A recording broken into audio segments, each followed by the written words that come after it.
What did they give you during the procedure? 'Cause you said you could feel everything, right? And they gave me. I've been doing this for 20 years, right? And like you're the first person that it's ever happened to in my whole career. So much pain.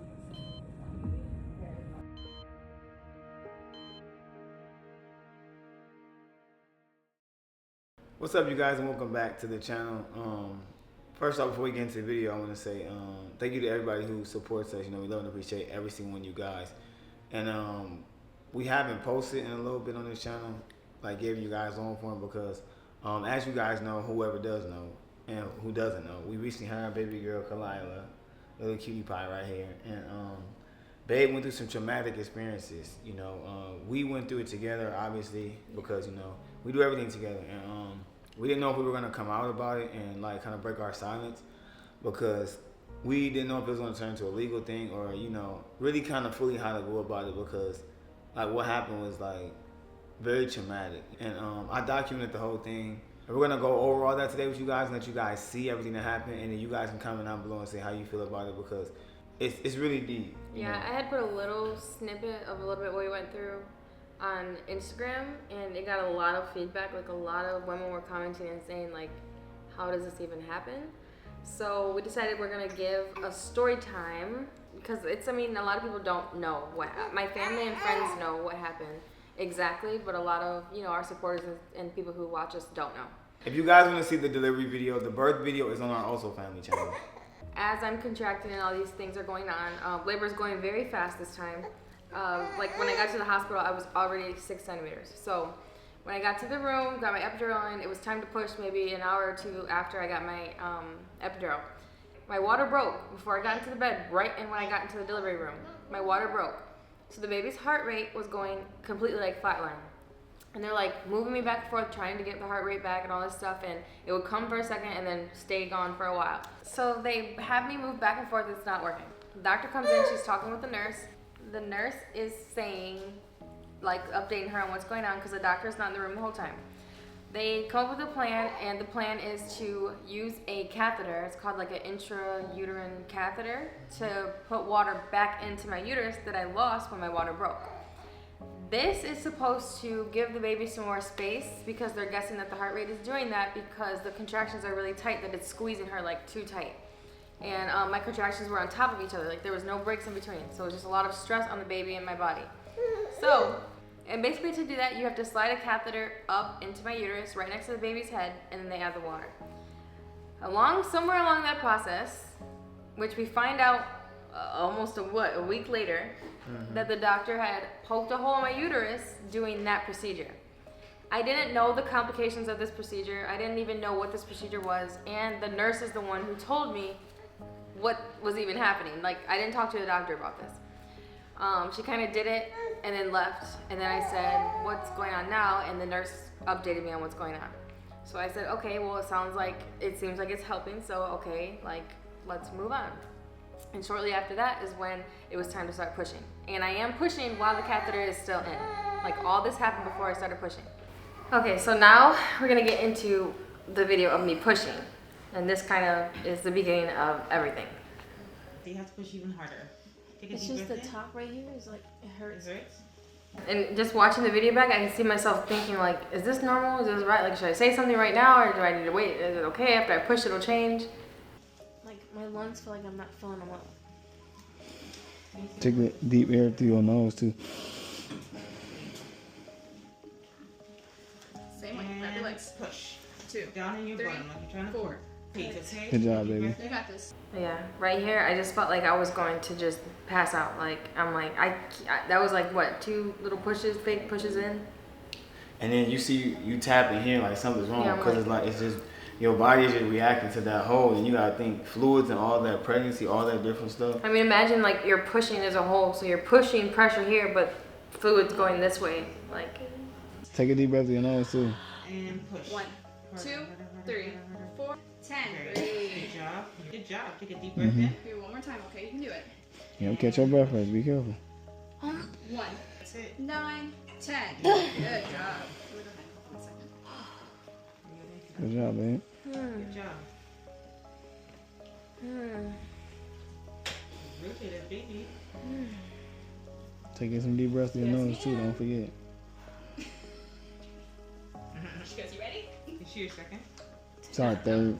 It's everything up here. We've all been watching some. And I breathe in. Take nice deep breaths, okay? Do you want like an ice pack or something on your chest? No, it just hurts. Like, What does it feel like? you had like a shortness of breath feeling?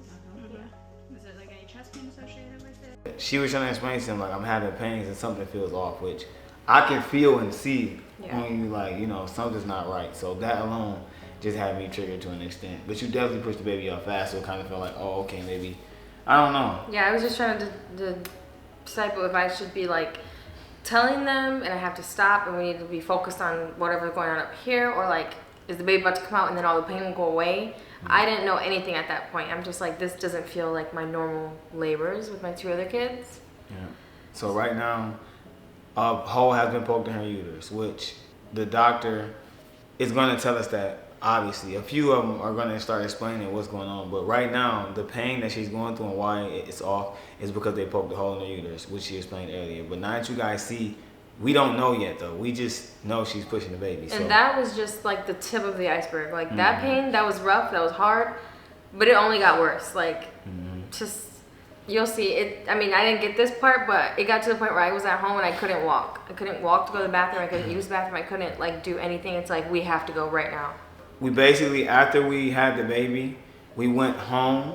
So we stayed overnight, then we left the next day. Yeah. But the next day, Oh yeah, before we left, you know, they come in and check on you all the time, but before we left, like maybe 30 minutes before, I'm like getting up, I'm walking around, packing our stuff, all these things, and I'm like, I feel very bad. Like I feel dizzy.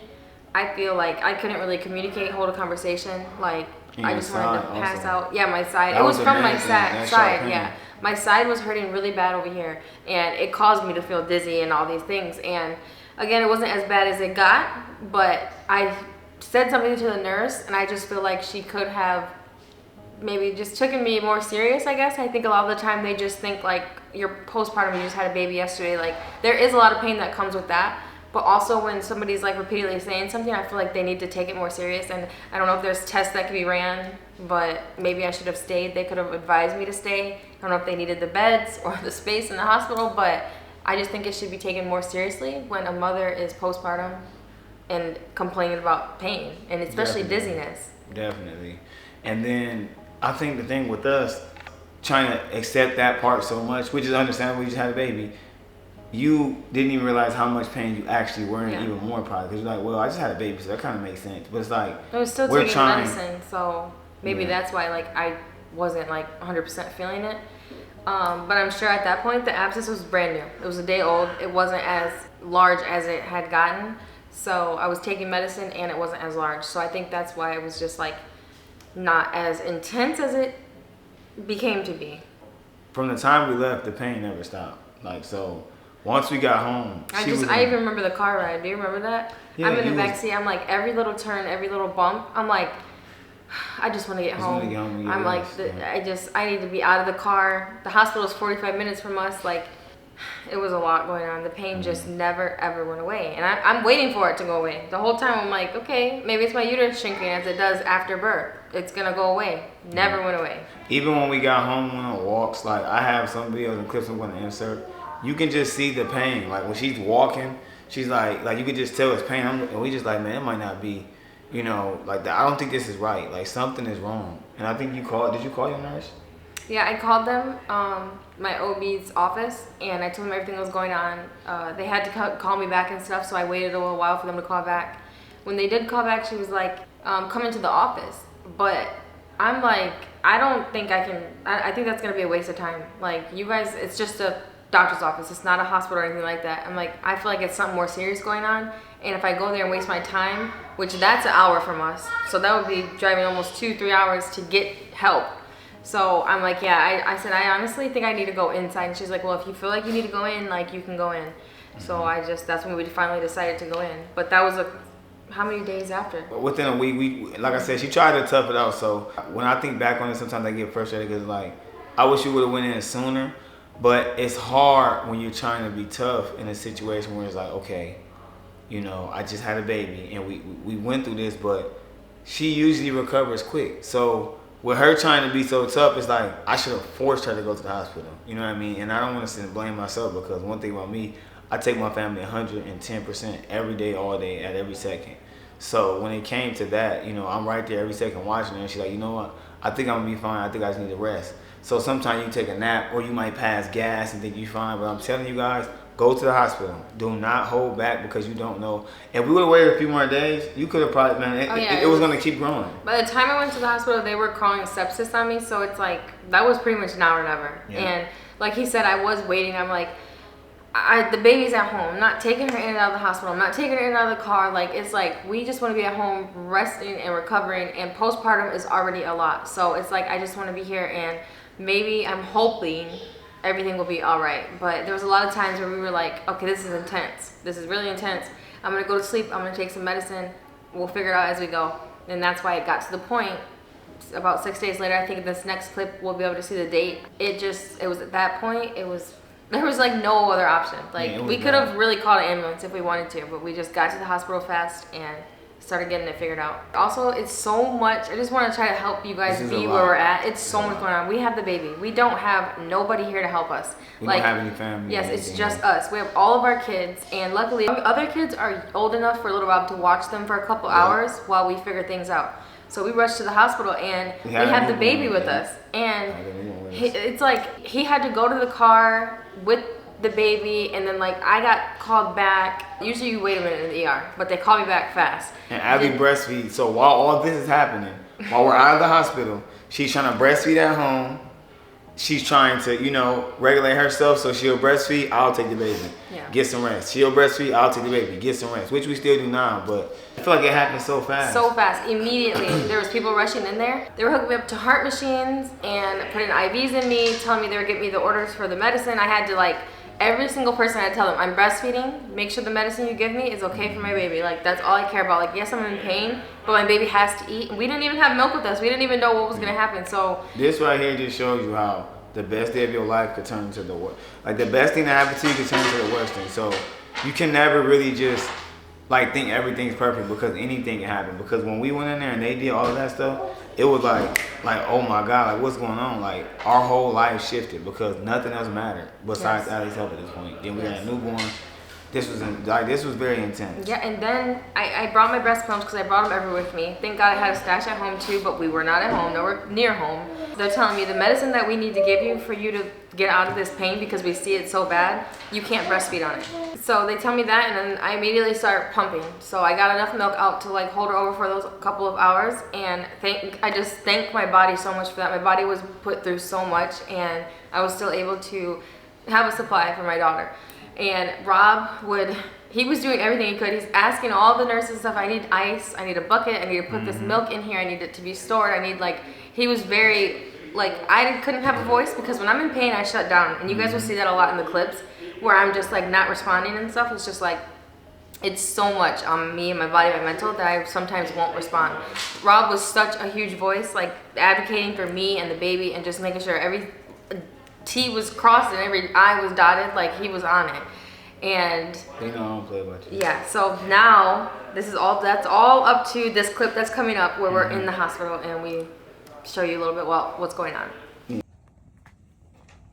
Alright, you guys, so we currently at the hospital. I got baby right here.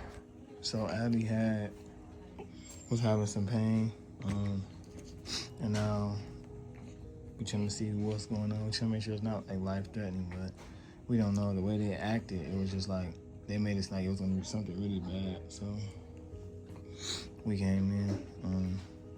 So I have a high heart rate, fever, and it's like my pain is really bad. Yeah, she had a migraine too, so we came in to get her checked. Baby over here trying to wake up because I started the camera. It's pretty much been like this for a couple of days. Like her lower left side's been hurting, so we don't know if it's an infection or what's going on. But I'm just hoping that everything's alright. With your baby. This night just got crazier. So we came in thinking basically I was having pain, but we found out that when she was giving birth to the baby. I don't know what a catheter is, but I guess when they were putting the catheter in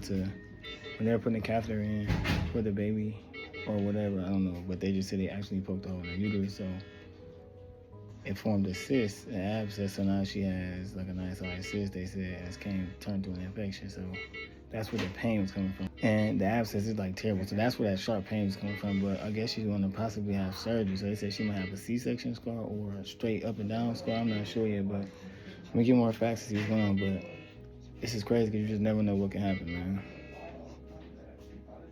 Not easy bringing life to the world, but this could be life-changing for Allie, so we got to figure out what's going on and see what's the next steps. We got to stay overnight, and she has to possibly get surgery. Well, she has to get surgery, but they're figuring out which one of the three, so. So as you guys see, we just found out they had informed us, like, okay, this is what's going on. You know, sepsis, she has an infection because she went and had a CT scan, right? Yep, I had a CT. They also had an x-ray lady come to me. I didn't have to leave for that one. I stayed in the ER bed. She came, and it was like this giant machine they put on me, and they did an x-ray right there. And I think they got the results for the x-ray really fast, which is what made them go, we need to get a CT, we need to see more in-depth what's going on. Like, musculoskeletal probably was looking fine. But then they like, we need to do CT, because I don't know if you guys know or not, but CT checks everything. Like, everything. It just does everything. So they're like, we need to do CT. So that's when, is that when we found out? That's when they told us. They said an abscess has formed. They didn't know what had caused it yet.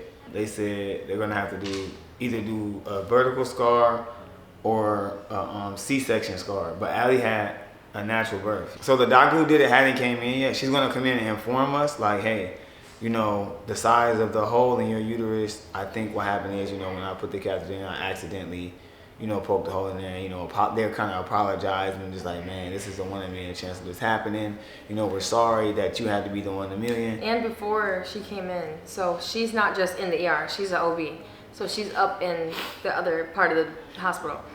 We were with the ER doctors. After maybe 45 minutes or something, they checked the CT and they said like they didn't even want to speak on what's going on. They're like, we don't really even know how this is possible. And they were scaring us. They were coming in like, and we like, hey, so what's going on? Trying to ask questions. We're gonna let the OB.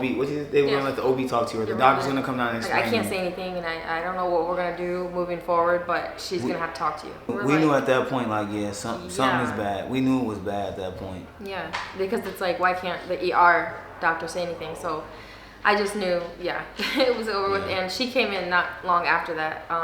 Once they told her she had that abscess and it had to be removed, we were just like, okay, so how are we gonna go about this? But we knew that we weren't leaving the hospital, so, you know, we started trying to arrange what we could. Little Rob, you know, if you can watch the kids for tomorrow, trying to figure out how to get her family here. And we just started trying to work everything around because we knew we were gonna be sitting in the hospital, so. After the scar, it was very scary her saying that, because I was actually very nervous of getting a scar, like either the one up and like down my stomach, across my belly button pretty much, or near it, or the C-section scar, because I just know that like there's so much recovery that I already have to do. That's kind of setting me back, and it's a whole new recovery route. Like, it's just a lot going on that I was not prepared for at all. And then of course having the newborn, thankfully I did have Rob. So like, even if whatever was gonna happen, I know that I was gonna have help with him. But like he was saying, we were trying to get arrangements for family to come.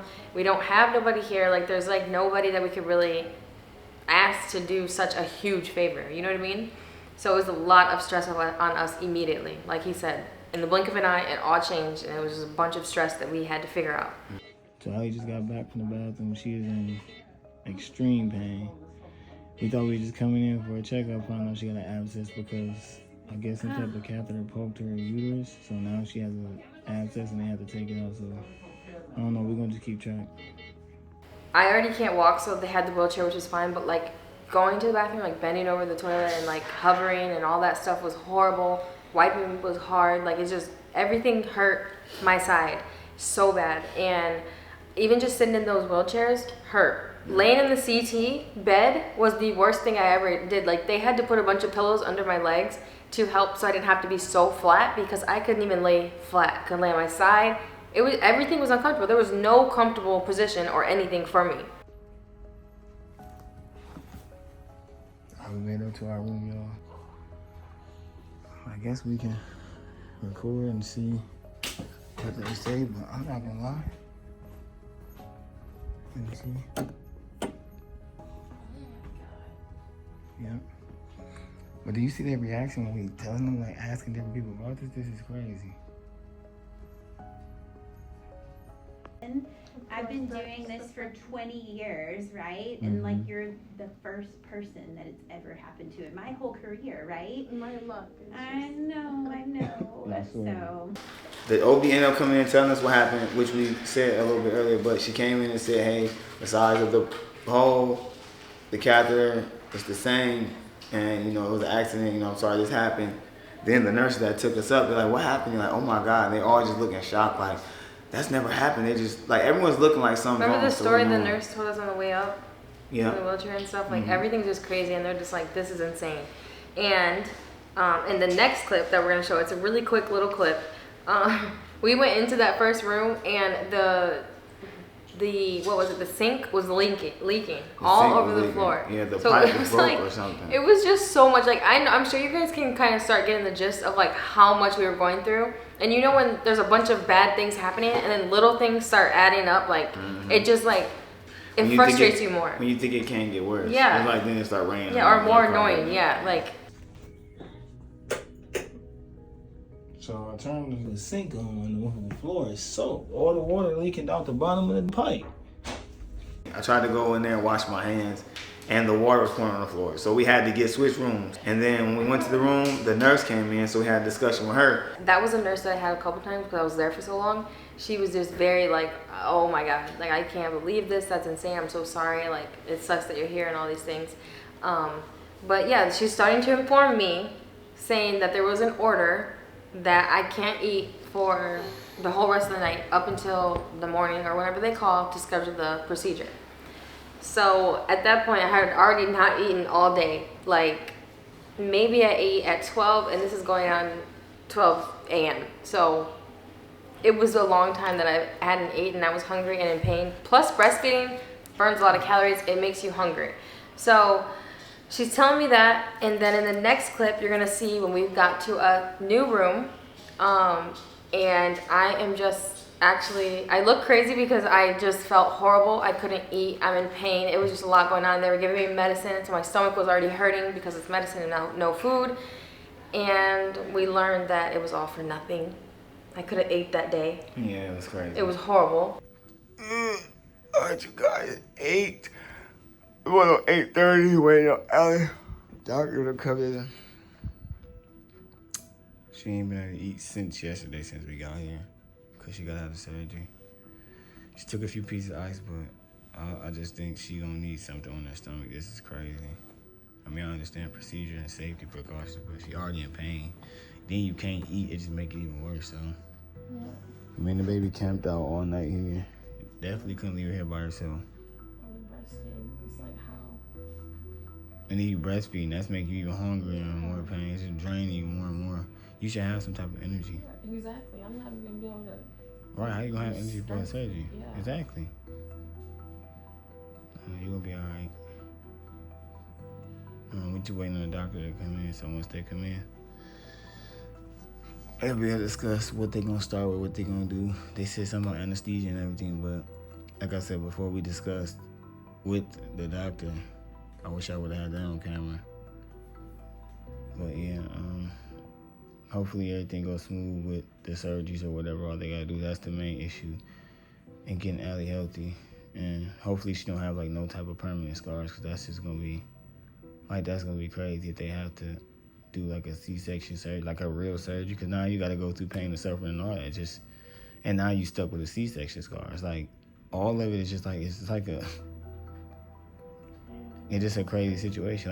I'm trying to see that, like, long as you're alive and healthy after that, then that's the win. But them permanently scarring you is like, imagine if the roles were reversed, like, how would they feel? Like, what would they be thinking right now? What you're gonna, like, you know what I mean? Like, that's the hard part about life in general. Like, a lot of people just do stuff, like, not saying they intentionally did anything, but it's just the measures they go when it's the table's turn. Like, we always get in situations, I feel like, and then we just let it go. But this is like, if she can't have kids anymore, or if it like messes up her fertility, it's just gonna be crazy, because like, dang, somebody just ruined it for us, and we plan on having a big family. You gotta find me something. I need to chip or something. Oh my god. And I'm not gonna lie, the biggest part about having somebody with you is it helps kind of clarify and gives you a better visual of what's going on. Because you was giving birth to a baby and you was in pain, so you wouldn't even know. Like, you can't remember every single thing that happened, Yeah, but you and can. then they always say, "Oh, that's normal." Yes. Yes, and without that's, just checking. and that's what I was just saying to you just now. So I'm saying, even after you had the baby, you said, I'm having pain. They're like, oh, that's normal after you having the baby. Like, where's the pain at? And you told them. Even when you first told the nurse who put the catheter back in, right? They put another catheter, a different catheter or the same. I mean, they're going to have it on record when we get the records, all the procedures and everything. They put a catheter in to drain your pee, correct? Yeah. Yeah. But even after it was time to get discharged, they said, oh, you're good. We're going to just let you leave. And you was asking them, I'm having pain. You told them that. Yeah. And I was like, I'm dizzy and stuff. Yes, so it could have already been happening. They should have took a look like, okay, let me double check and make sure. Because you've been in pain since we left. But it just escalated and got worse because it was nothing. I mean, we didn't know it was getting worse. They didn't even check. They should have checked and made sure you was good after you had the baby when you told them you was having pain.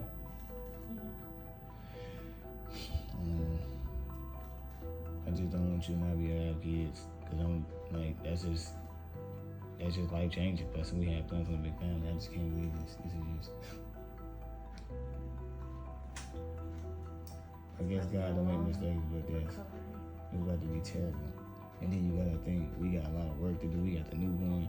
I don't want you in pain on the breastfeed. It's crazy because everything be going smooth, and then you get put in a situation that wasn't caused because of you. That just makes it even worse. It kind of like hurts your feelings. Like, dang, I'm in a situation because you don't know if somebody had a bad day, somebody had an attitude, or they were just rushing. Like, anything could have happened, and it's like now whatever happened, we basically gotta deal with the consequences. Pretty much to kind of sum up a lot of what just happened, we figuring out, we pretty much just recapping everything and trying to make sure we're on the right path and knowing what's going on, what's happening, because a uterus is a big part of having children. And with them damaging her uterus, we could possibly not be able to have children. You know, a hospital is not going to tell you, yeah, we did this and that, and you can't have kids anymore. So that's one of the main things that made this part so hard, is like not knowing. And it's like when you're dealing with big companies, hospitals or whatever, they're only gonna say what they can to best interest themselves. You know what I mean? It's just like when you go in and you're hurting, they're like, do you have medical insurance? They're not thinking about, you know, helping you first. They're thinking about, do you have insurance and stuff. So I feel like that's a big like problem that's in this world. You know, a lot of stuff is just like, it's just not right anymore. Yeah. I mean, I don't know if it ever was right, but it's just like a lot. Yeah, I definitely think like doctors don't care as much. Like, I feel like I don't know. It is different nowadays. Also at this point, yeah, I was just out of it. I was hungry. We're still waiting to hear from the doctor. And Rob is talking to me, and we're talking a lot and stuff. I seem like I'm not like into what he's saying, but I'm just in so much pain, and I need like you guys to understand that. Like, sometimes when he's talking to me, it's like I have no energy to even reply. I know what I want to say, but it's like I literally cannot talk. I don't want to move. I just want to like fall asleep or just feel better, honestly. And nurses are coming in and out a lot. I feel like we had a lot of nurses coming in. Like, they had to check me so much to make sure, like, even with the sepsis and like just having an abscess is a very big factor for like a health issue. So I can't even lie, y'all. The more I keep thinking about this, it's making me upset because just for this to happen is just insane to me, man. It's insane. And we're still wrapping our head around, is this really could this really possibly happen? And what are the complications that are yet to come? Even if they say they cleared me and all this stuff, like, what's gonna happen after this? And on top of all that, as you guys can see, the little bed on the side, me and the baby, that's where we're going to be camping out and sleeping the entire time of this process. And the kids.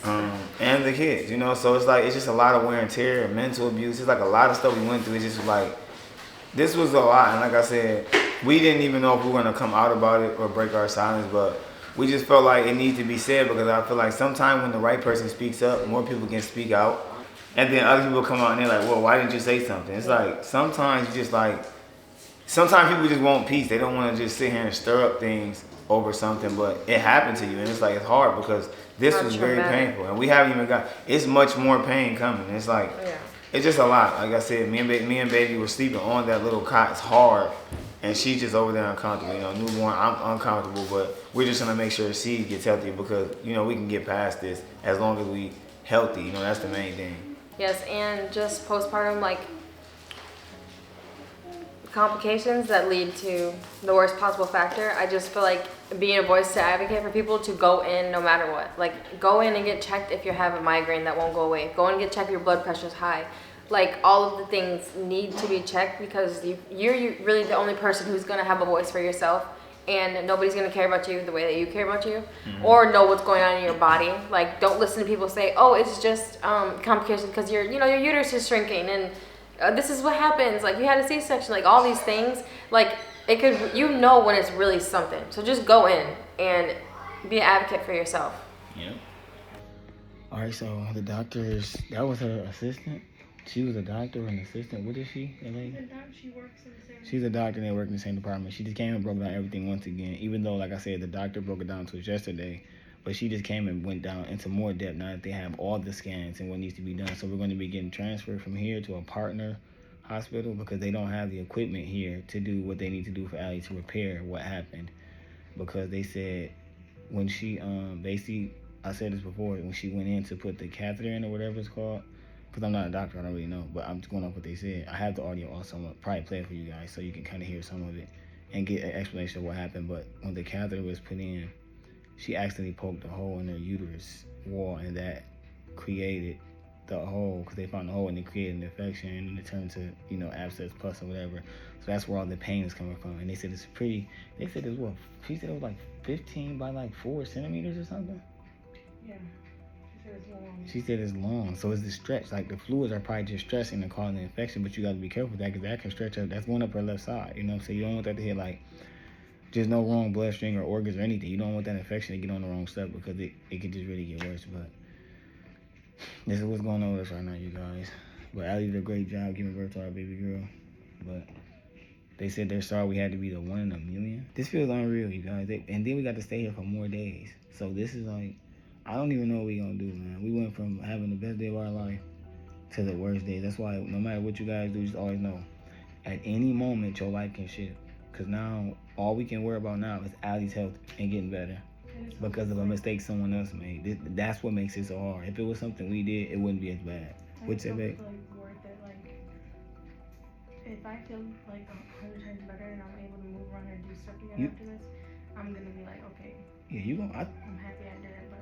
Yeah, you definitely gonna, when they drain that out, regardless of how it works, if you have a scar, 2 scars, whatever, you gonna feel better regardless because of the infection. The way I've been fighting to just like do stuff, having a newborn, you have to like, you know, breastfeed, you have to move around, you have to like, and I've just been like fighting through it. So not my doctor and not the doctor that delivered me. It was another doctor who came in to talk, and she was doing rounds on the postpartum floor and with the babies and all that stuff. So she came in to talk, and throughout this whole process, so many doctors came. I think I've seen all of the OBs.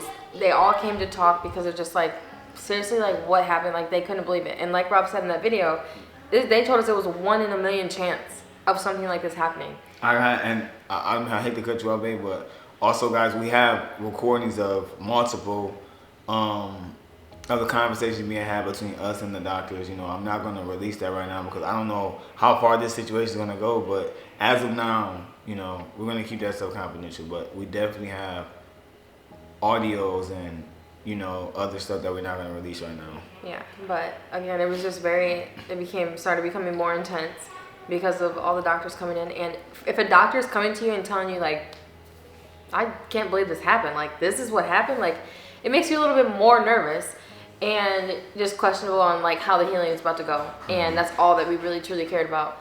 But also, we forgot to mention, we said it a little bit in the video before, there was a problem with the catheter when I came from giving birth, from the labor and delivery floor to the recovery floor. The nurse was supposed to drain my catheter it was full of urine. So my catheter was full of urine and I still had urine. It wasn't able to drain because it was full. So when I get into the recovery bed, the new nurse, the night nurse who's going to be there with me, was asked, like, doing her check on my uterus and my stomach. Ladies know how that is. And I was in so much pain. I'm like, I don't know, like, you cannot touch right there. Like, it just hurts so bad. Coincidentally, it was on kind of the same side that everything else is going on. So she's pushing it, and I'm like, no, it hurts way too bad. So she kind of seemed like a seasoned nurse. She kind of knew exactly what was going on. She's like, have you drained her catheter? And she's like, no. She's like, I drained it a little while ago. She said that she didn't have the urge to pee or anything, so like we didn't go and make her pee. Before you come to recovery, they take the catheter out and they make you urinate so that they know everything's good. That did not happen with me. I did not go to the bathroom before I went to recovery. So she's like, get up, walk to the bathroom, try to go to pee. And of course, I mean, this is how many, maybe 5 hours after giving birth. And I go and I'm trying to pee. I'm like, I can't pee. I said, I don't even have the urge to pee. I'm just in pain. So she's like, you know, I'm really concerned, the new nurse. She's like, I'm concerned we're going to put another catheter in, like a urine catheter in. So they do that, they put it in, and they drain so much. Like the catheter bag or whatever was full. I think it was like, I'm not going to say the number because I don't want to be wrong, but it was full, extremely full. So she was even frustrated with the other nurse. And she was apologizing when she was doing it. Yeah, she's like, I'm sorry. Like, I had to lay on the bed while the girl went to go get all the catheter stuff because they weren't ready to do that. Like, they weren't thinking, that's usually not something you have to do. Again, it's not a chance that it would happen. So I'm laying in the bed, and the old nurse is like holding my hand. She's rubbing me. She's like, I'm so sorry that you're in this pain. I could just see how much pain you're in. I'm so sorry. She just kept saying that. And I'm just looking up at the ceiling, laying in the bed flat, just crying. Tears just rolling down, rolling down. I'm like, this is so much pain. And that was just from the urine catheter. So after she came and drained it, it started getting better slowly and slowly. It was a long process because I was so sore from my bladder being so engorged and swollen. There was actually a term for that. I forgot what it was. But it's you can really get messed up from having your bladder stretched and like so swollen. So I was in a lot of pain for that. The pain was coming down slowly, like hours it was coming down. But that's what we were talking about in that problem when we said another catheter. So now we're fast forwarding to a new clip after we talked to the nurse. These are all clips like in the waiting time, understanding what's going on. That first like day or the day after was really long because then we found out I wasn't having surgery that day. So it was another day of waiting. Yeah.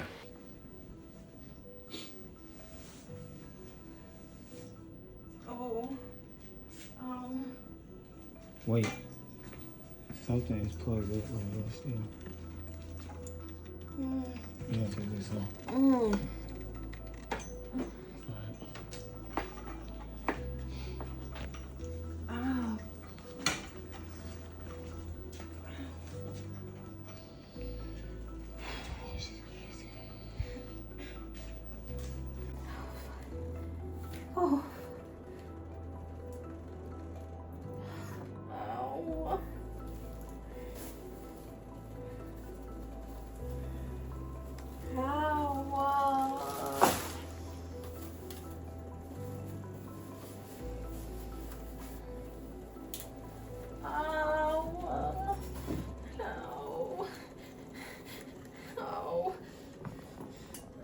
Okay, so that clip was me and how I basically had to use the bathroom.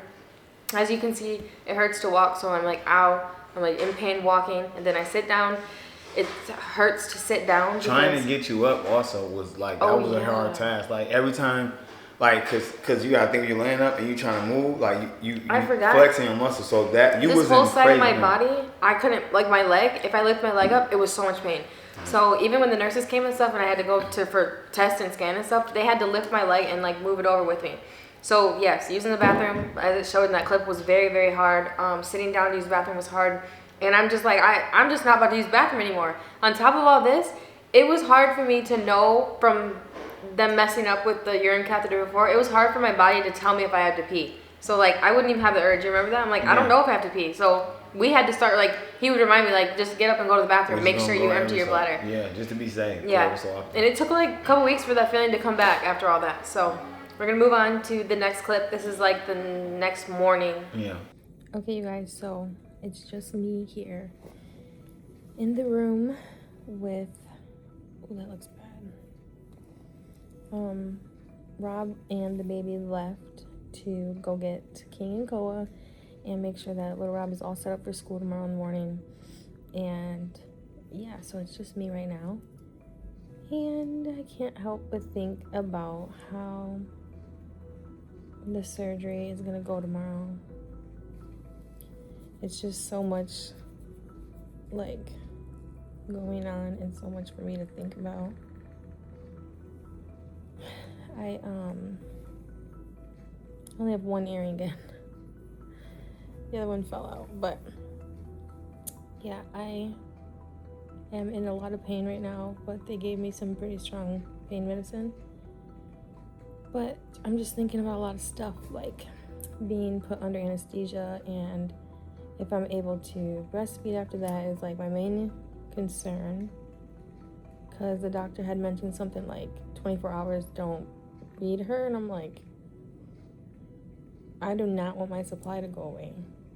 And also, I just started building up a supply at home, but I don't know if that'll be enough for 24 hours. So it's just a lot going on, and I'm talking kind of slow because I don't want to cry. Like, I've been crying a lot. Yeah, I'm just like scared. And I don't even want to say that out loud, but like, I'm scared of just like being put under and this surgery, because they're gonna go through my stomach, like through the skin. So, and it's just like I'm very unsure. Like, I don't know what exactly is going on with the surgery or anything inside. I just know I'm in a lot of pain, and yeah, I'm ready to be better.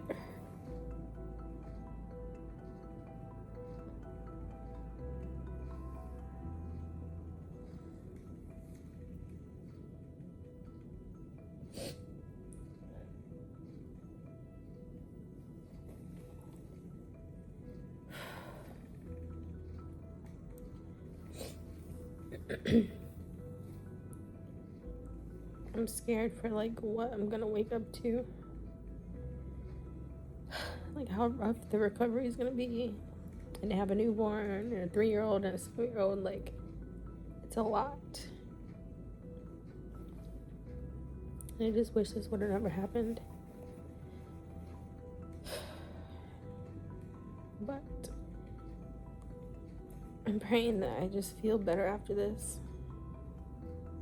I feel like I'm not in pain anymore, and I can like do this postpartum journey with my daughter, my newborn, more peacefully, because it's been very rough and I've just been pushing myself a lot.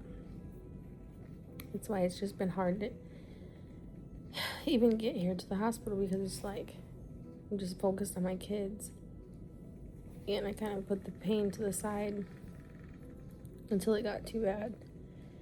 But yeah, I'm gonna do a lot of praying that everything goes all right. And yeah, I guess we'll just keep you guys updated. I hate being alone in the room without Rob. He's really my rock. Like, I can't even explain how perfect and helpful and amazing that this man has been, which I never expected anything less from him, because he's always above and beyond. But just to see him doing all of this stuff for me, caring about me and like being attentive to me, but also doing it to our newborn. Now the kids are about to come up here, it's gonna be the same thing. He's able to do it all, and I'm so thankful for him. Like, I don't know what I would do without him. Like, genuinely. This has been the roughest thing I ever went through in my life, and he has made it just bearable. Like, if I didn't have him, I literally don't know what I would do. But yeah, you guys, that's it. Keep you guys updated. Surgery is in like 12 hours. Alright, y'all. I'm using the bathroom at 6:25. She about to get ready to go get her surgery done, as y'all can see. Yesterday I went home. Last night got the kids. Me and the baby had to drive an hour and 20 home.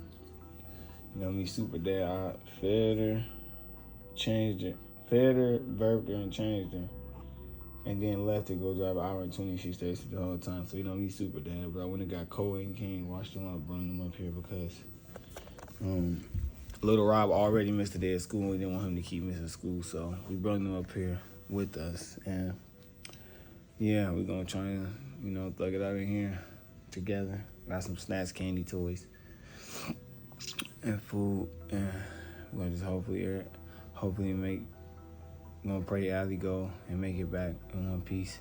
Hopefully she have a good recovery, so I'm gonna keep y'all updated. All right, so in that clip, as y'all can see, I had just went and got the kids. Me and the baby had to do a lot of traveling back and forth together, which the commute time was over an hour. Women's Hospital is where all this occurred. Like I said, we had to commute back and forth to the house over an hour. And you gotta think, this is a newborn who's breastfed. So I had to plan ahead, like I warm up a bottle, have it ready.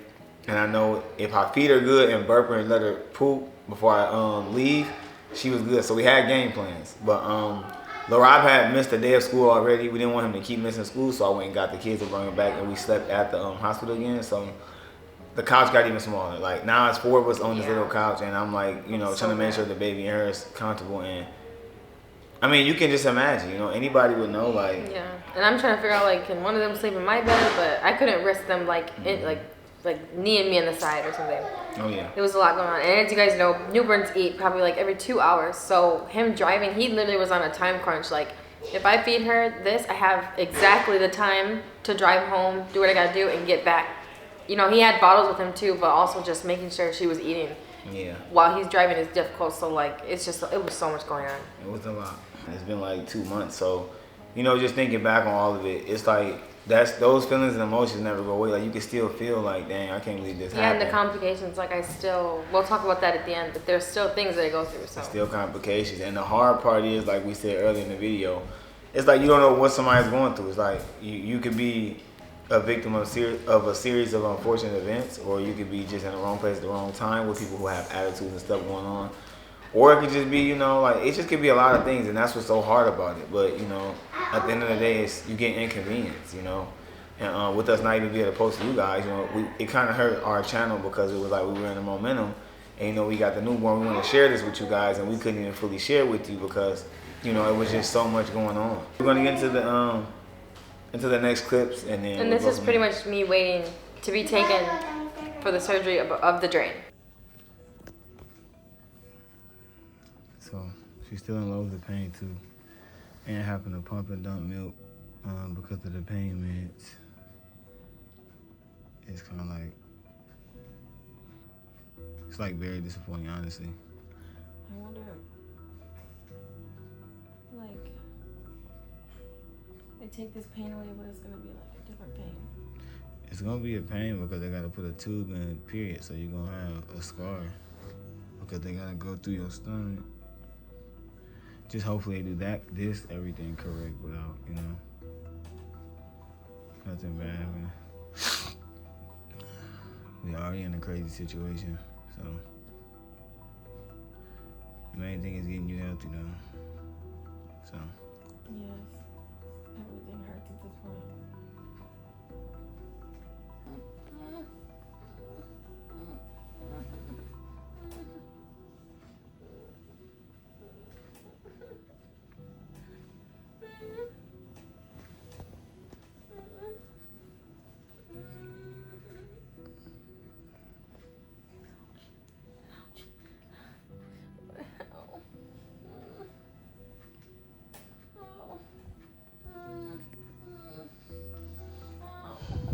It's okay, baby. It's gonna get better soon. Ow. Ow. It hurts. It's the same side. Yeah. Oh. Ow. Ow. Okay, so all of that was me waiting for them to come and get me. Like we said before, I had to go to another facility to have the procedure done because they didn't have the machine where I was at. Oh, we'll have it as of Monday. So now they're like incorporating that service. Yeah. So like that's crummy timing, I suppose. So It's my luck. I had to come. They had to come through an ambulance. So we're waiting for the ambulance to come, and then the other facility to say that they're ready.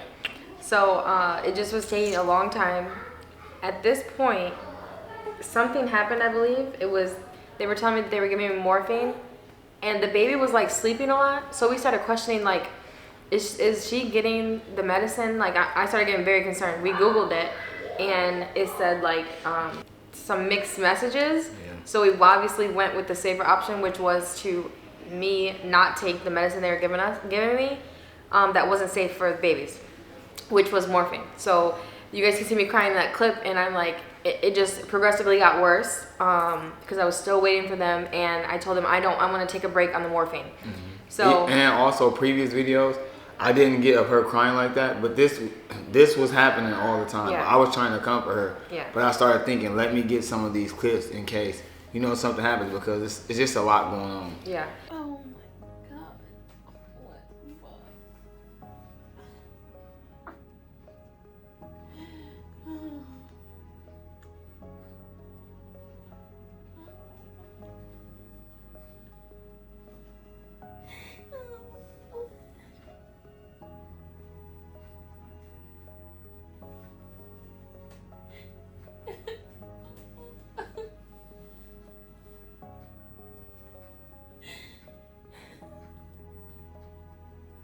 You wanna call the nurse in here and see what they say? They're just gonna try to give me morphine. And it's like hard to watch too. Like, it makes me want to cry so bad right now because I just can remember the exact pain. Like, I'm just very traumatized by this whole situation. And yes, so they were trying to give me more. I told them I want to take a break on the morphine because I am so scared for my daughter's safety. So when he was like, do you want me to call the nurse in here? And I was like, no, because they're just going to try to give me more. I said, just forget it. And then on top of that, I knew I was going to have a procedure, more. So I just was like, I'm going to wait. Once I get to that other hospital, whatever they give me there for the procedure, I'm just going to do that. I don't want to be overdosed with drugs. Like, I know they won't overdose me, but I just didn't want to be too much going on. Just too drugged up. Yeah, and I was already pumping and dumping. It was very stressful for me. I don't like to have to pump and dump. Like, no mother wants to waste milk like that. It's okay, babe. You're supposed to go to surgery at 7 and 7:30. So now it's just...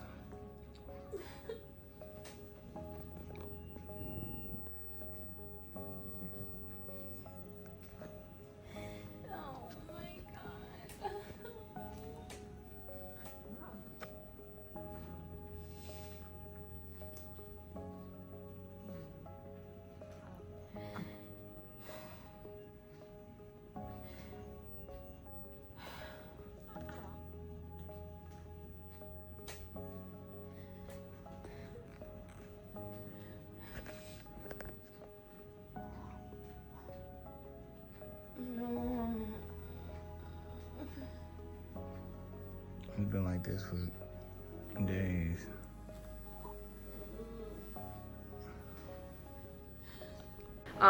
Then we also showed how swollen my side was. We didn't even really notice that it had gotten that bad. Because we could finally see, like, one side was like, curved and slimmed back to what it was before. And this side was like poked out, hanging over, like just something different from what my body is usually like. Yeah, you could just see the inflammation, just like a sack of just abscess and pus, like, because the abscess is really, that's what it's like, pus. It's an abscess. So it was so big on that side. So we showed that, and then now I took a couple clips when we got separated. So Rob stayed at the room while they took me to the other facility. He was with the kids.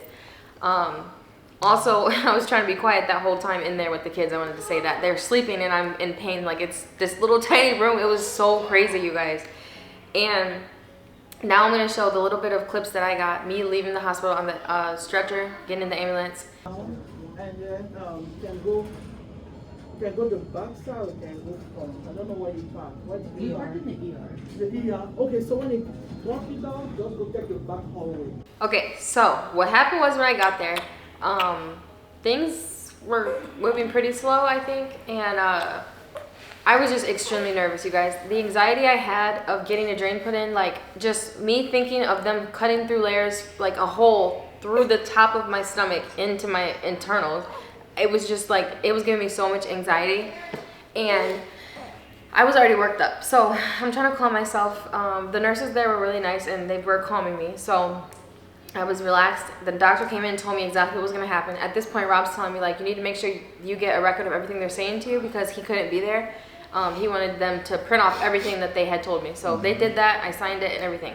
So I asked for all the medical records from the time we came into the ER. He talked to the doctor on FaceTime. Even the nurse's notes when we delivered the baby, I asked for all those notes. So. Yeah. And he talked to the doctor that was going to put the drain in on FaceTime to clear up any questions. Then they took me back to get the drain put in. They're like, we're going to do a local anesthesia or whatever it's called, basically like numbing, basically. They were going to do that and I wouldn't feel anything. On top of that, they were going to give me 2 different kinds of medications. One of them was fentanyl and another medication that started with a V, I don't remember. But mixing the two is supposed to be like, she even told me that usually people forget, like they might go out of it and then like not remember the procedure and then wake back up and everything. So I'm like, okay, cool, I won't feel anything, that's fine. It's also done inside of like a CT machine. So it's very weird, but it gives them a precise angle of where the abscess is. So I'm inside the CT machine, they're working on this half of my body, I'm up here with the nurses, they're talking to me, calming me. As soon as she cut into me to put the drain in, I felt everything. So much pain. I don't think I even had numbing. I felt everything. The medication they gave me, it wasn't working. I'm like, I'm still here, I'm still talking to you guys clearly, I'm telling you I'm in pain. So like, they're like kind of surprised that like I'm in pain. I'm like, yeah, like I feel everything. And I'm like trying not to move because they're putting an incision inside my body. Like I can't be moving around. So I'm moving a little bit. So the doctor's trying to like, she's like, okay, I'm just gonna get this done fast and get you out of here. Like you shouldn't be feeling this, but we have to get this done. So I'm like, okay. They're telling me we're gonna push some more. We're gonna give you another dose of what we gave you because you shouldn't be feeling as much as you're feeling. So it still didn't work. So they gave me all that medicine, didn't work. Procedure finished, they slide me over to the next bed, push me in the room to recover. By the time I get in the room to recover, I am in excruciating pain, like crying. I might have been screaming in there. I try to keep my composure at all times, but I think I was like screaming in there. They kept coming in like, are you okay? Are you okay? Like they weren't expecting me to have this much pain and all this stuff. So I'm just like, no, like I'm not okay. Like, and they couldn't let me leave and get on the ambulance back to the room until I was calmed down because I needed oxygen at this point because it was just, I don't know what the oxygen does, but they hooked me up to oxygen and I had to stay on it. I couldn't get on the ambulance with the oxygen. So I had to stay there in that recovery for a little while until I could calm down.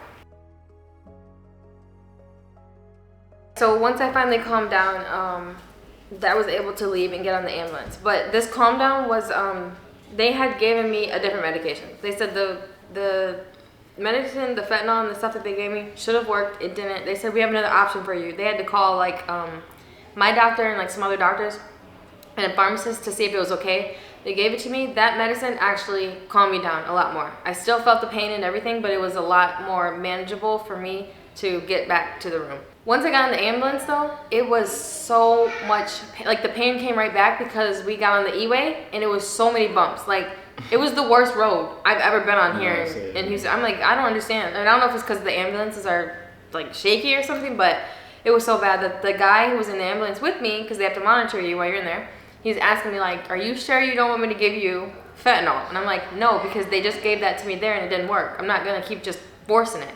So I said, no, I don't want it. Whenever I get to the room, I'm gonna figure out a new pain medicine management plan with the nurses. But I was just crying so bad in the ambulance again. It was so much tears. So we get back, and also before I had the procedure, the IV they put in at the hospital I was at, that I'm staying at, wasn't right. So they had to take that IV out. The procedure people had to put in a new IV, and I was just so marked up. Later on in the video, you'll see just how many like incisions I had on my arms. We recorded a video of it. That was crazy.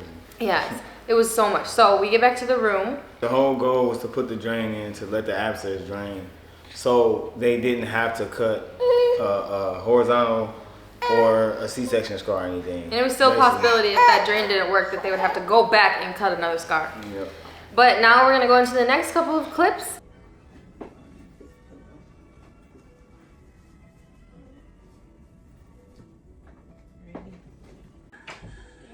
so she just got back from surgery. Your eyes so that's probably from crying though, but she is in excruciating pain. I guess Cole called herself praying for her. But yeah, they gotta have to get the nurse in here and get you some type of pain management system, because I know this is just, I wanna see where the tube is at. Let's see. Okay, so the tube is, I'm not touching it. I think the tube is on your waistline right here. And it's draining it into, let me see, onto this squeeze pouch right here. Is it attached to something? Yeah, it's attached. Well, this is just sitting. The tube is connected, so if you get up, you gotta make sure you grab that, or it's gonna be, yeah, it's gonna be hanging. Yeah, so you're gonna have to, yeah, that's what it is.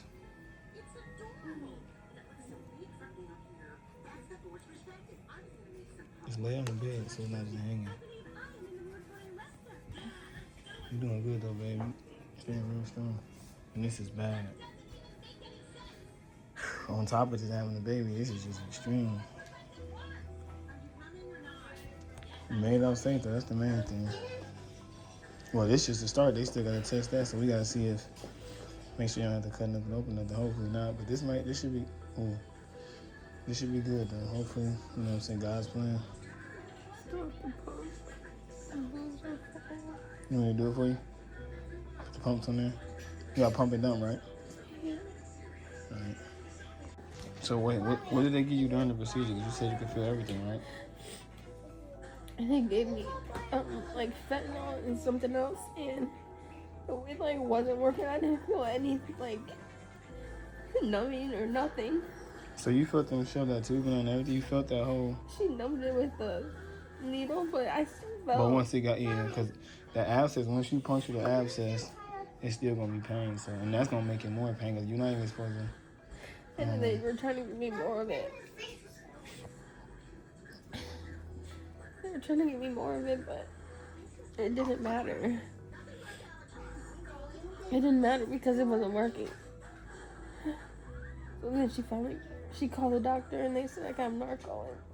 And that basically made me tired, so I could calm down. So every time I wake up, I could feel it. All the pain is way down. And then on the ambulance, there was so many bones. So just sharp pain. And he was gonna give me fentanyl again. I said it doesn't work. I don't want to take it. Yeah, you don't want to have a whole bunch of fentanyl in your system anyway. Fentanyl is bad. Yeah, and he said he didn't want to do it, but because how much pain I was in. But they don't even realize you went through this much pain for days. Today is the 11th. You had a baby on the 4th. You've been going through this, gradually getting worse and worse day by day. I'm just done. Sorry, baby. We'll get through this like we do No. everything else. Like, how much milk do we have? We got a lot of milk. Stop worrying about the baby. Don't worry about the baby or the kids. You worry about your health and getting right, because you add more stress. Pick something to stress about. Your health. That's it. Don't pick the baby. They've been perfectly fine. They ain't cried nothing. We all walked in, I was warming her milk up. Oh, it hurts so bad.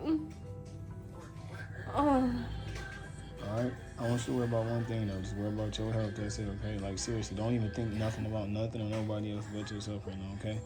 Okay. You ain't never seen them need for nothing. If something happened, you know I got them regardless.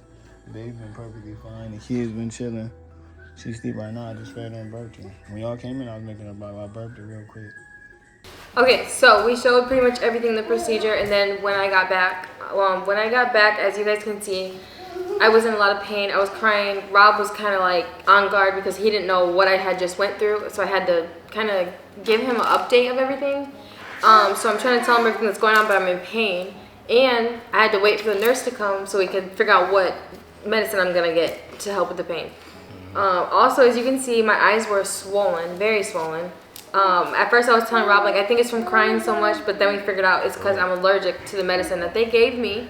So it just pretty much did not get better after I got the drain put in. It was pretty much the same. Like, I just felt like if I wasn't on medication that I was in pain. Like it was nothing. The drain was not like an instant like, oh, the drain's in there, the pain's gone. That's not how it happened at all. It was almost like I could feel the, whatever the fluid in is, that the infection that was in there, I could feel it getting out of my body, and it wasn't a good feeling. It felt like a tugging, like a pulling, a tugging of my insides. The catheter that was placed on her to drain the abscess, it was made like a suction. Suction, like a bulb. They had to drain it a certain way for it to, they had to squeeze it a certain way when they drained it, like left it tight and then all this stuff a certain way so that it would suction out, right? But another thing had arose, another problem. It was getting clogged because the infection had chunky pieces, I guess, or something. And it was getting clogged, and I'm telling them, like, I think that's why the pain was so severe, because it wasn't able to drain it. Like, it was getting stuck at a certain point inside my body, so I was feeling all of that.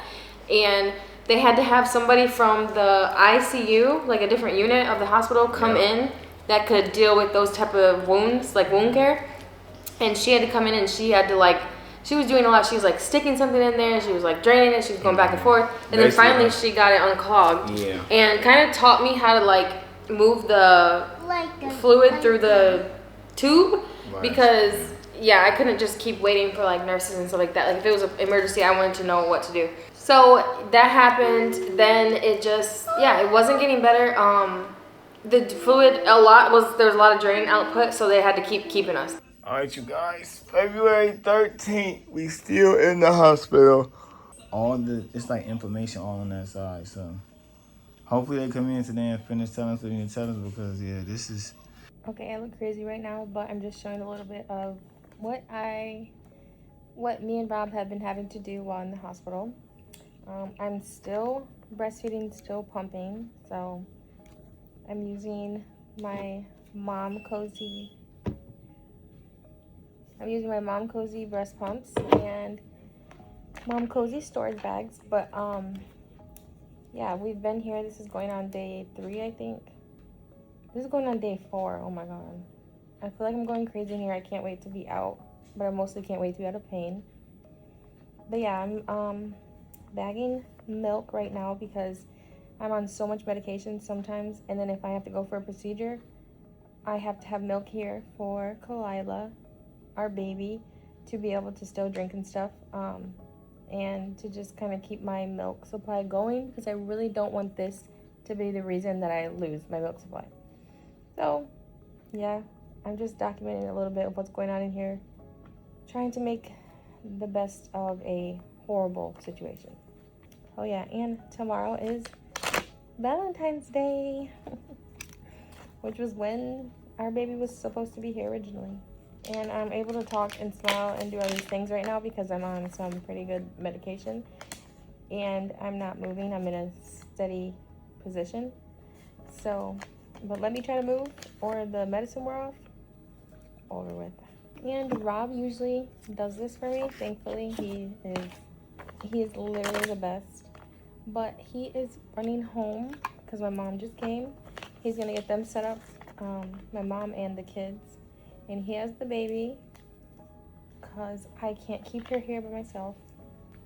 After this, I'm going to take a nap. Very tired. My body is exhausted. It's been going through it.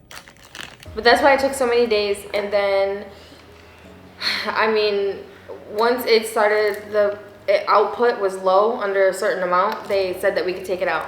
They were also discussing having home aid come to my house and do the drain that way if it was taking too long. Like they knew we didn't want to be in that hospital forever. We had kids. It was a lot going on. They saw it for their own eyes.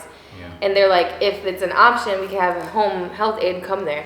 But we didn't want to leave the hospital and something crazy happened. I said that we're not leaving under no circumstances. So we stayed there. They checked the drain with another CT, and that's another stressor because CT scans are they can be dangerous. Like, you're not supposed to get so many. Like, I had to wait like 48 hours between CT scans because it's like a danger. It's a risk. And when she was about to take it, they gave her a fluid, and then her original doctor came and was like, wait, why do you need that? And it was like, she doesn't have to drink that. She has started drinking. Yeah, they gave me a fluid that basically they said would help show up something on the CT or something like that, the abscess.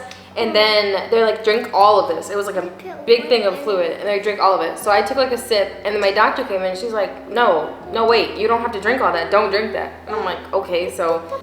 Long brown hair. And she was telling me, hey, I wanted to get a CT scan for your patient. But then the radiology tech was saying like she would need PO contrast. And I was like, I don't know that that's actually necessary, friend. So you can stop that. So I was like, let me go talk to the radiologist. So I just went down to the radiologist and I was like, my patient, Ms. May Sawyer, is being told that she would need to take PO contrast and we would need to wait 2 hours after that to do this study. I was like, we're not necessarily looking at the GI. We just need to know, is the pelvic abscess getting smaller? And he was like, oh yeah, I did her CT scan when she first came in. He was like, I agree, she just needs something in her belly. So he was like, even water could be okay.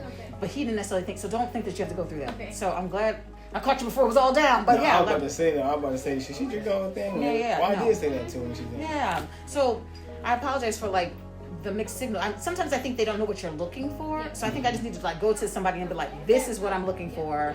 Mm-hmm. Do I actually need that? And he was like, actually, not so much. So you gotta get a second opinion now, so we're gonna. Yeah, like I mean, you hate to have to do that, but I was like, let me go advocate for my patient before she just like randomly is. That happened. And then just, of course, as you guys see in the video, other little things like my legs were swollen. We finally got socks. The pain wasn't, it was not changing, so they gave me like a lidocaine patch. There was just a lot of intervention going on, a lot of pain management.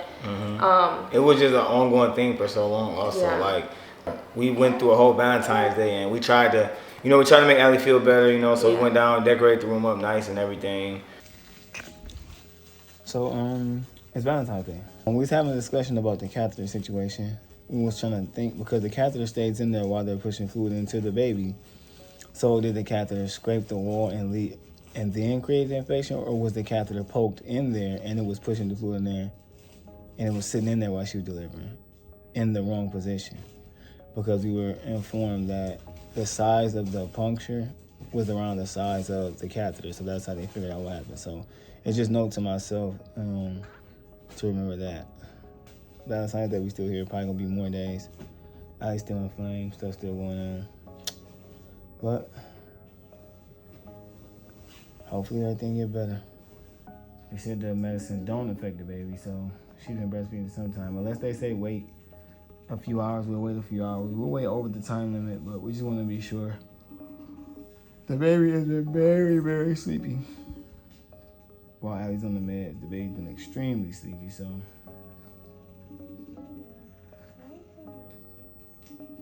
It says narco should be used with caution while breastfeeding because it can transfer to the breast milk and cause infant drowsiness, breathing issues, or rarely severe central nervous system depression. Short-term use, 2 to 3 days at low doses, is generally acceptable. For close monitoring of infant for sedation or feeding difficulties is crucial. Right, and they just came in here yesterday. What was that they tried to give you? I took a picture of it. You was about to drink the whole thing, and the doctor said, oh no, you don't need to drink that. I don't know why they said. So we need to be keeping an eye on everything that's going on, because there's a lot going on. We keep getting in more and more important situations. Now when we ask her later, we're going to see what she say, and then we're going to go from there, because she been she haven't been drowsy. She haven't even been just sitting up that much. She'll get up for a split second and go back to see, like he said she's just drowsy. So you got to quit breastfeeding her while you're on the narco, or you're going to have to get off the narco. This is crazy, bro. So we got you some premium super soft covers so you can feel better in the bed.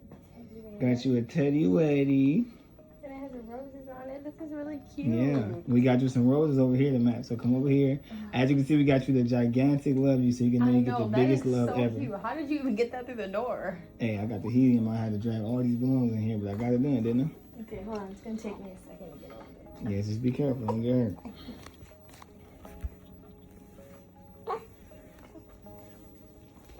So over here, this is the party station. This is where me and you gonna have dinner, and I'm gonna DoorDash. I'm gonna order some food from my premium food delivery manufacturing service called DoorDash. DoorDash. Come watch out. Don't do that. This says "Love You, Husband." Yes, from you. Oh, from husband. Yeah. Oh, okay. Hey, don't be trying down my stuff. What we have together is a little piece of paradise. How lucky we are. Happy Valentine's Day. Ooh. That is so cute. Hey, don't be down on my cars and literally in the hospital with you trying to work my hand. I had to make this work in the hospital. And you did. This is amazing. Yeah, slip them flowers. I can't really get to them. Them rosés. feel like outside. I haven't been outside in so long. All right, watch out. I got another card over there, but I don't think you can reach it. Let me go ahead and get this for you. Until there was you. Just the second card. Me. I never knew I could be this happy. I never imagined two hearts could share such a deep and beautiful connection. I never believed one person could change my world in so many amazing ways until I fell in love with you. Ooh, you my baby. That one was cute. You about to make me You cry. my baby. This is so cute. This is gonna change the vibe of the room. I'm gonna be a little bit more. Yeah, you want. Not I feel like you want just sitting your own sorrow, which you're not sitting your own sorrow because we're gonna here with you every second. But you know, this is a very, very. Oh yeah, them shades for the party tonight. Big party tonight. If you wearing that means you gotta give a hug or a kiss. Which one you want? I'm wearing Both. all night. Ooh. And I love this robe you got me. Yes. These socks, they just pulled up a little too high, but. Yes. Got her dressed up. Happy Valentine's Day, baby. No matter where we at, you know we always make it happen. All right. Thank you so much. I love you. And thank you again for this beautiful little baby who hat is hanging off her head. We were trying everything to make her feel better and kind of take her mind off it because waking up every day all day in pain is a lot. This shit is just like torture. Every day you wake up in pain, just hurting, crying. This ain't fair.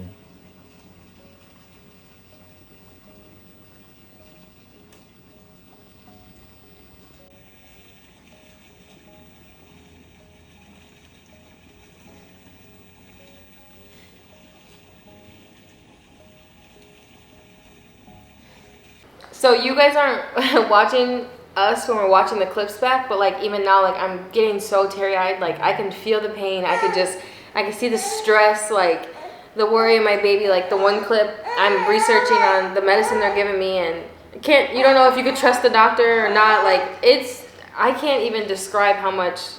But hey, the main thing is, you know, Allie made it out. You know, even with any unforeseeable complications or things that can happen. We just happy that she's back and that she stayed, healthy enough to be able to still be alive for our child. That's the main thing. That she was able to still be able to go forward with her life, because some stuff can always be worse.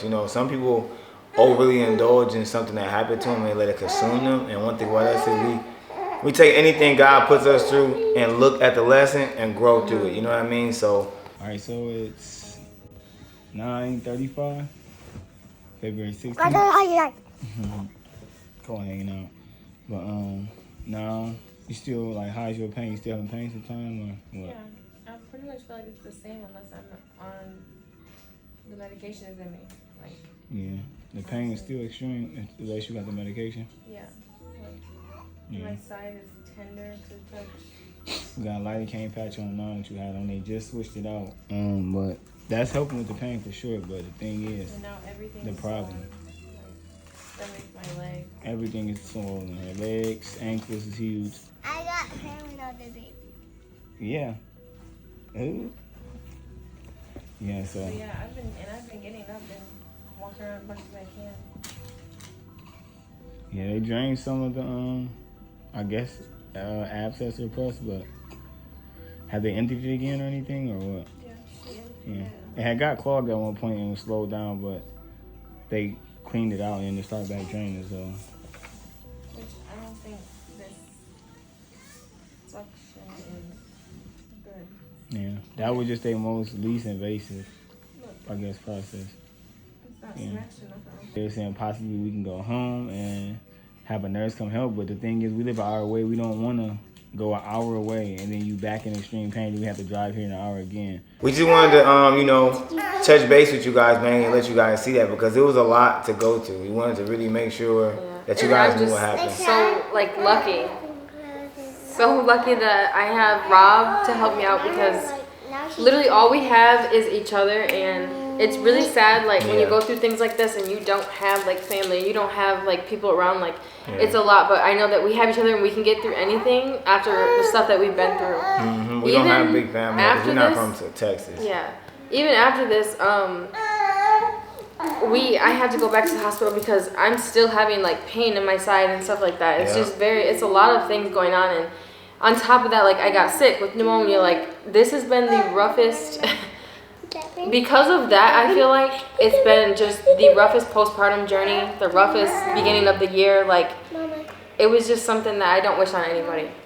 But all in all, you guys, everyone's healthy, everyone's back, you know, to regular health. You know, that was traumatizing, and you know, we do talk about it still sometimes because it was a very serious situation. And even when we were in there, they tried to give us like the CEO's information, the head of the hospital. They're like, hey, you should reach out, see what they can do for you, X, Y, Z. Like I said, a lot of stuff we probably won't release in this video, but if it comes down to, you know, we'll share what we can with you guys. But I do want to say I'm proud of Allie for making it through that, you know what I mean? I did my part as a man, you know, as her husband.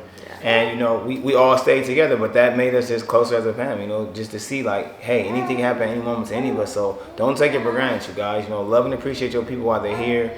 And just, you know, take it serious. Yeah. What have you missed? I want to say, like, women, mothers, any of you who have any questions and maybe you're going through something you're not sure, I want to help in any way that I can. So if you have any comments, you can comment down below. I'm going to check them out and try to reply. And like, I'm not a doctor or anything, but just to help you feel, I know how crazy it can feel when you are saying that there's something wrong and nobody understands. It's like no support. Yeah, so just to be that support for you guys and, you know, tell you like, go in and get checked. Like one of my friends, I just had to remind them, you know, I'm advocating for going in and getting checked, and they caught something really serious. So thank you guys for being here along the journey and listening to everything that we have had to say and supporting us, because I know you guys have sent, the people who know and maybe have seen on Instagram and little clips I put, they sent a lot of well wishes, and I appreciate those so much. You know what, babe? I'm not gonna lie, man. Like, you really my inspiration. Like, you really strong though. Like, you make me have to be stronger because like, you got like some of the craziest luck. Like when it comes to certain stuff, like I feel like you get put in situations that just be like insane. One in a Like, million. Like, aside of this, like just thinking back on that though. But at the end of the day, you know, we made it through, and we do have a beautiful baby, you guys. You guys haven't seen the baby that much, so let them see the baby. So since you guys watched this long in the video, we're gonna let you guys see little chunky, cheeky baby. Koa keeps saying she's so pretty. Koa, this is Koa's favorite person. Koa, you play with the baby all day. I do. You love your baby sister? Yeah, I only want not boys. I only want girls. What the? You don't want no boys, only girls? Yeah. She What about she's your the brothers? best sister. You think she's the best sister? What do you say, Koa? She's the best sister. Ooh, who's the best brother then? I don't like boys. I don't like boys. What about your brothers? Yeah. Yes, you love See, I'm cool with you not liking boys, Koa. That's cool with me, but... Yeah, I don't like the other boys. Alright, yep, this video over. Oh yeah. Thank you so much for saying that, Rob. I know, that I'm babe. strong. I'm happy that like you're able to see everything I go through and appreciate the strength, but also being different. I've seen you grow from the day we met. You always been like that. Since we met, you always been strong, trying to be independent, but sometimes, you know, just like this situation, you gotta be careful.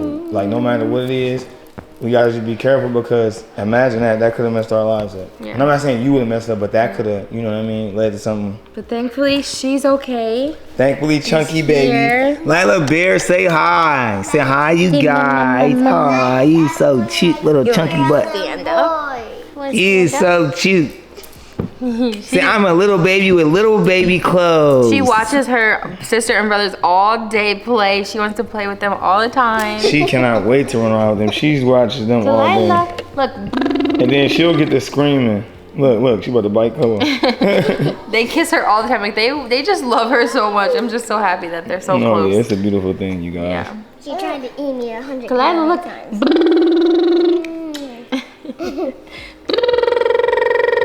She tried to do it. She loves such a happy it. baby, you guys. She's such a good baby. Like we were able to get through a lot of stuff with what we went through because she's so good. Exactly. All the car rides I took home, I know. out of all those rides, it probably was like, I probably only had one time where she was kind of like crying. I had to stop, you know, regulate, get her together, and then put her back, and then get back to the house. But it was a beautiful thing, you guys, man. But we really love and appreciate all you guys, you know. And we're gonna definitely do our best to keep inspiring and motivating you guys. You guys just Like you're fat man. okay. You guys just stay tuned. Koa is crazy. Lila Bear, say bye. See you later.